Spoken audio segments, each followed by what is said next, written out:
Hello everyone, क्या हाल चाल है। उम्मीद करता हूँ सब मस्त होगे, बेहतरीन होगे। तो थंबनेल देख के ये समझ में आ गया होगा कि वीडियो किस पर्पस में आगे जाने वाला है। बहुत टाइम से सुर्खियों में टॉपिक था और कल और ज़्यादा ट्रेंडिंग में आ गया जब से कोटा में एक ही दिन में 2 बच्चों ने सुसाइड कर लिया और इन सुसाइड से number of deaths in a particular year जो 2023 में वो 23 हो गई है। तो क्या कोटा धीरे धीरे सुसाइड सिटी बन रहा है? क्यों इतने ज़्यादा बच्चों सुसाइड हो रहे हैं? कोटा में ऐसा क्या है जो बच्चों के अंदर डिप्रेशन और एक कंपटीशन का फियर की भावना डाल रहा है? इन सब बातों को अपन इस वीडियो में डिस्कस करने वाले हैं। तो चलिए शुरू करते हैं वीडियो में। अब मेरा ये वाला सेशन पेरेंट्स को भी होने वाला है और स्टूडेंट्स को भी होने वाला है। क्यों? क्योंकि उन पेरेंट्स को भी मैसेज जाएगा इस वीडियो के थ्रू कोटा में ऐसा क्या क्या है और किस बेसिस पर आपको कोटा भेजना चाहिए, कौन कौन से फैक्टर कोटा भेजने के पहले आपको ध्यान रखने चाहिए। और स्टूडेंट्स को भी है कि आप कोटा जाने के पहले किस चीज़ से मेंटल प्रिपेयर्ड हो और कंपटीशन की फील्ड में घुस रहे हो तो आपको किस किस बातों का ध्यान रखना चाहिए। कुछ ही दिन पहले भी मैंने एक सेशन लिया था कोटा से रिलेटेड कि आप पेरेंट्स को क्या क्या बात ध्यान रखनी चाहिए बच्चों को कोटा भेजने पहले। उसकी लिंक मैंने डिस्क्रिप्शन डाल दी है।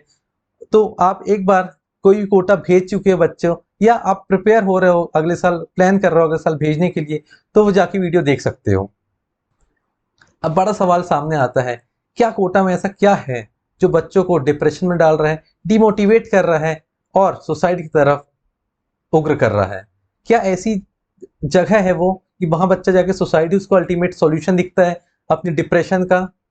क्या उसको यही दिखता है कि अगर वो इस टेस्ट में फेल हो जाएगा तो जाके सुसाइड कर ले? तो थोड़ी सी अपन बात करते हैं कोटा में क्या पैटर्न चलता है पढ़ाई का और कैसे वहाँ टेस्ट होते हैं और क्या शेड्यूल रहता है बच्चों का। जब भी कोई बच्चा 10th के बाद जाता है 11th में, तो वो क्या करता है, सबसे पहले जाके कोई कोचिंग में एडमिशन लेता है। बड़ी बड़ी बिल्डिंग्स देख के वो उसको बहुत अच्छी बिल्डिंग्स लगती हैं। उसके बाद होता है ओरिएंटेशन सेशंस। ओरिएंटेशन सेशन में क्या होता है, वहाँ डायरेक्टर्स के द्वारा एक मोटिवेशन सेशन फीड किया जाता है बच्चों के ऊपर कि जो भी हो, तुम ही को आगे बढ़ना है। आप आईआईटी फोड़ दोगे, रातों रात फोड़ दोगे। आप इतने घंटे पढ़ोगे दिन में तो आपका आईआईटी हो जाएगा। बड़े बड़े टॉपर्स की सामने फोटो लाते हैं, उनको ओरिएंटेशन बुलाते हैं, उनके सेमिनार्स कंडक्ट करवाते हैं। अब रियलिटी ये है, जो भी आप टॉपर्स फोटो देखते हो वहां उसके थंबनेल में या एडवर्टीजमेंट में, वो टॉपर्स फोटो आपको हर इंस्टीट्यूट में दिख जाएगी। कोई डीएलपी ले रखा है, कोई टेस्ट सीरीज प्रोग्राम का स्टूडेंट ले रखा है। इनफैक्ट रियलिटी ये है, टॉपर्स पैसों में बिक रहे हैं अलग अलग कोचिंग इंस्टीट्यूट में ताकि उन बच्चों को पकड़ पाए वो जो नए बच्चे उस शहर में आ रहे हैं कि हमें कोटा में टॉपर हमारे इंस्टीट्यूट से निकलता है। अब होता क्या है, बच्चे एडमिशन ले लिया 11th क्लास में, क्लासेस लगती हैं 6 से 7 घंटे की। बच्चा सुबह उठ के जा रहा है, अब वो हो क्या रहा है, वो कोटा जैसे शहर में जाके अकेला हो गया है। वो जहाँ 10th तक एक घर में पलता था, घर में रहता था, इमोशनली अटैच होता था, वो सब चीज़ से डिटैच होके 11th क्लास की कोचिंग पहुंच जाता है। बहुत सारे रीजन से वहाँ इस बच्चे आते हैं, अलग अलग रीजन से टॉपर होते हैं। नॉर्थ से आते हैं, ईस्ट से आते हैं, साउथ से आते हैं, अलग अलग रीजन से आते हैं इंडिया की तैयारी करने। बहुत सारे टॉपर्स रहते हैं 10th तक, बहुत सारे अच्छे अच्छे एग्जाम्स क्वालिफाई करके आते हैं।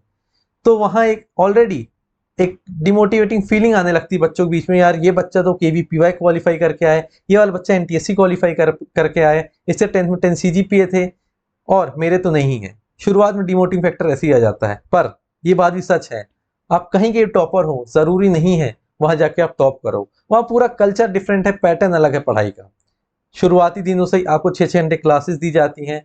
उसके बाद आपको डीपीपी सॉल्व करने दी जाती है जो आप घर में आके सॉल्व करते हो। आपका होमवर्क नहीं हो पाता टाइमली तो वो आपका पाइलअप होके बहुत ज़्यादा बैकलॉग क्रिएट कर देता है।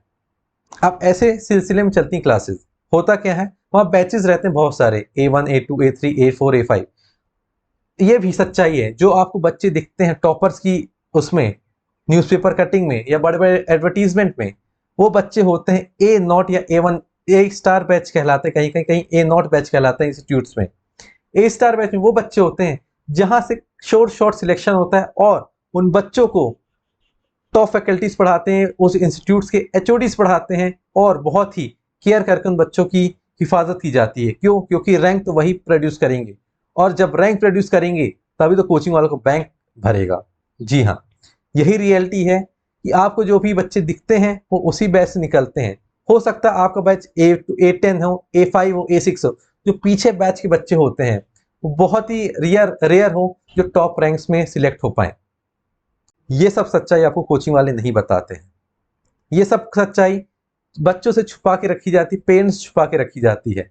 अब बच्चा वहां जा रहा है, हर वीकली या मंथली टेस्ट होते हैं कुछ टॉपिक्स पढ़ाने के बाद। क्यों होते हैं? क्योंकि वो बैच शफल कर पाए, उन बच्चों को खींच पाए 1-2 महीने के अंदर जो टॉप रैंक लाने के सामर्थ्य हैं, जिनके जिनके अंदर पोटेंशियल है कि ये बच्चे टॉप रैंक प्रोड्यूस करेंगे, हमारे इंस्टीट्यूट का नाम करेंगे और इसी से उन इंस्टीट्यूट का बैंक भरेगा।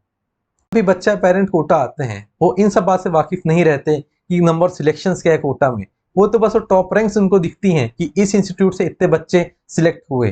क्या वो कभी ये जानने की चाह रखे कि बच्चे पढ़ कितने रहे इंस्टीट्यूट में? रिपोर्ट्स का दावा है कि 4 लाख से ज्यादा बच्चे कोटा शहर में पढ़ रहे हैं।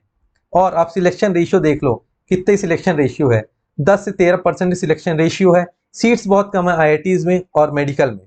बहुत सारे बच्चे बहुत कम सीट्स के लिए compete करते हैं, तो कोई ना कोई तो पीछे रहेगा ही, और कोई पीछे नहीं रहना चाहता।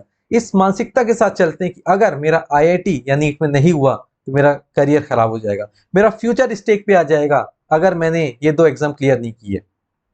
ऐसे मैंने बहुत सारे केस देखे हैं जहां बच्चा वीक वीक सेक्शन से आ रहा है और बच्चे और उनके पेरेंट्स बहुत मशक्कत करते हैं बच्चों भेजने के लिए। बहुत सारे लोग लोन लेते हैं, कुछ जमीन बेच के भेजते हैं, क्योंकि कोटा में करोड़ों का बिजनेस हो रहा है आज, इंस्टीट्यूट्स का भी और हॉस्टल का भी। आप कोई भी अच्छे अच्छे हॉस्टल में चले जाओ, मिनिमम 10,000 से लेके 20-25,000 रुपए पर मंथ का वहां रेंट मिल रहा है बच्चों का। पूरी फैसिलिटीज दी जा रही बच्चों को, वाईफाई दिया जा रहा है, लॉन्ड्री दी जा रही है कि बच्चा बस पढ़ाई करे, अच्छा फूड दिया जा रहा है। उन सब का खर्चा बहुत ज्यादा हो रहा है और कहीं ना कहीं बच्चों को इस बात का वो रहता है कि यार इतना पैसा आ रहा है घर से। आप मानोगे नहीं, एक बच्चे का पर ईयर का खर्चा 2.5 से 3 लाख रुपए होता है, रहना, खाना और कोचिंग फीस का। और ऐसे बच्चे मिनिमम 2 साल रहते हैं जो 10th के बाद चले जाते हैं।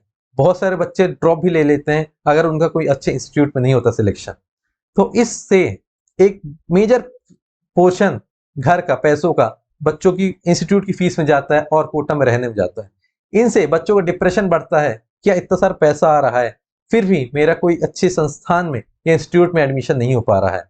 ये सब फैक्टर रहते हैं जो बच्चों को डिमोटिवेट करते हैं और वो डिप्रेशन में चले जाते हैं। सुसाइड के बड़े रीजन क्या है, क्यों बच्चे सुसाइड के लिए आगे बढ़ रहे हैं? पहला तो है उनका कोई भी फिजिकल एक्सरसाइज नहीं हो रही वहां। कोचिंग इंस्टीट्यूट्स को पढ़ाई के साथ साथ कुछ फिजिकली एक्टिव या फिजिकली भी एक्सरसाइज करवाना चाहिए बच्चों का, जैसे उनकी फिजिकल और मेंटल ग्रोथ स्टेबल रहे। मेडिटेशन हो गया, योगा हो गया, कुछ ऐसे करिकुलम में ऐड करना चाहिए ताकि बच्चे एक सही वे में आगे बढ़े और फिजिकली फिट रहें। वहां सिर्फ पढ़ाई पढ़ाई पढ़ाई, वहां एक पढ़ाई का वो बना के रख दिया है कि अगर बच्चा आपका आईआईटी में नहीं हो पा रहा है तो उसका आगे करियर खत्म है। ऐसी मानसिकता भरी जा रही है पेरेंट्स के अंदर, बच्चों के अंदर, कि आईआईटी में बहुत सारे बड़े बड़े सपने दिखा देंगे। बहुत यार एक कच्ची उम्र होती है, कोई बच्चा कोई 11th में जा रहा है तो, और कोई कच्ची उम्र है, आपको कोई सपना टूट जाए ना तो उसको लगता है कि मैं सबसे ज्यादा फेलियर है मेरी लाइफ में, मैं आगे कुछ नहीं कर पाऊंगा। दूसरा बड़ा कारण है एकेडमिक्स। अब बहुत सारे बच्चे एकेडमिक में वीक होते जाते हैं, टेस्ट में उनके मार्क्स नहीं आते, क्यों? क्योंकि नया सिलेबस मिलता है, नया माहौल मिलता है पढ़ाई का, बहुत सारे एडवांस कोर्स भी पढ़ाने लगते हैं बहुत ही 11th क्लास में कि वो उनको आईआईटी लेवल की प्रिपेयर करना है। तो हो सकता है शुरुआत दिनों में उनको चीजें समझ में ना आए और उनके ये स्ट्रेस का कारण बन जाती हैं और वो डिप्रेशन में जाने लगते हैं। तीसरा बड़ा कारण जो कि साइकोलॉजी। बहुत सारे बच्चे मेंटल स्ट्रेस लेने लगते हैं वहाँ की सराउंडिंग को लेके, हो सकता है फाइनेंस को लेके बहुत सारे लोग स्ट्रेस लेने लगे। क्यों? क्योंकि बहुत सारे लोग वहाँ, हर कोई संपन्न परिवार से नहीं आता है, कोई लो बैकग्राउंड से भी आता है, कोई मिडिल बैकग्राउंड से भी आता है, कोई हाई क्लास से भी आता है। तो वो एक दूसरे को देख के ये इंफीरियोरिटी की कॉम्प्लेक्स आने लगता है, यार उसका तो घर से बहुत पैसा आ रहा है, मुझे भी वैसे शौक पूरे करने हैं, उसके उसके बराबर खर्चा करना है। कोटा एक बेशर्ते बहुत खर्चीला शहर हो चुका है और वहाँ बहुत बहुत सारी चीज़ें हैं जो आपको अट्रैक्ट करती हैं एक कम एज के लड़के को अलग अलग एक्टिविटीज़ परफॉर्म करने के लिए।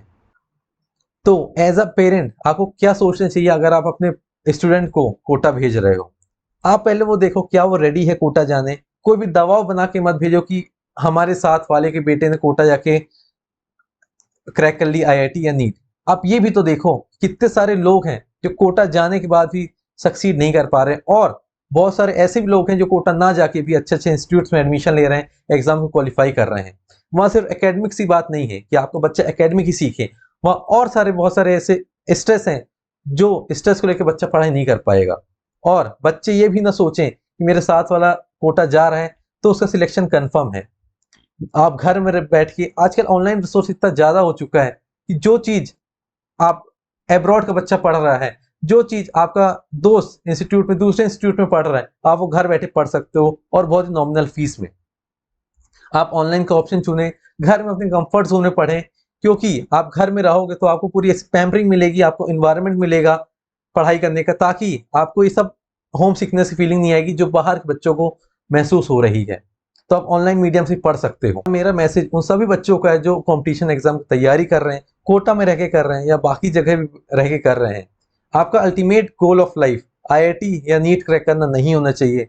आपको उसके अलावा भी देखो, अपने पैशन को पहचानो, अंदर हिडन टैलेंट पहचानो, और सबसे मोस्ट थिंग होती है प्रिपरेशन में कि आपको जर्नी को एंजॉय करना है और खुश रह के अपनी प्रिपरेशन करनी है। ये स्ट्रेस लेके और कंपटीशन भावना में, होड़ में, कंपटीशन की रेस में आप अपने आप को डिप्रेस मत फील करो और खुश रह के अपनी तैयारी करो। All the best, bye bye.